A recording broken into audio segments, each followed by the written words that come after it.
Une performance de cirque derrière la vitrine d'un café fermé. Une parenthèse hors du temps pour les passants du parvis de Saint-Gilles, mais aussi pour les artistes que la crise sanitaire empêche de travailler. Un concept imaginé par l'Espace Catastrophe.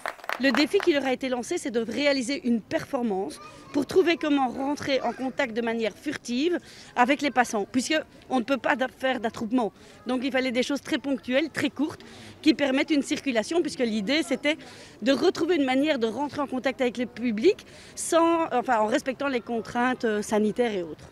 Costanza propose aux passants de choisir entre 4 performances de 2 minutes. Un spectacle interactif malgré la vitre qui la sépare de son public.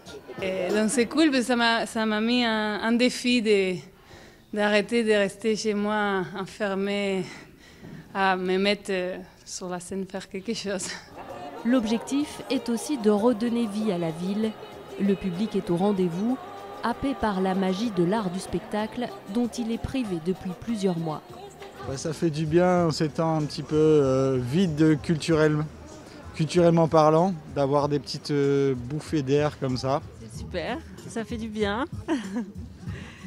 Et Léon n'en voit pas beaucoup et on regrette, donc là c'est l'occasion de profiter.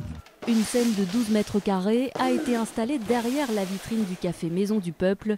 Le gérant a mis son espace gratuitement à disposition. C'est une idée qui nous a plu d'emblée. C'était vraiment une initiative qui nous a permis de nous redynamiser, de nous redonner un petit coup de fouet aussi pour venir réouvrir ne fût-ce que la porte d'un établissement qui est fermé depuis 2 mois.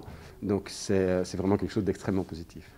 En attendant de pouvoir replanter les chapiteaux, l'Espace Catastrophe espère investir d'autres vitrines de lieux fermés dans d'autres quartiers bruxellois. Il propose au public de soutenir l'opération via un chapeau 2.0 accessible sur son site internet.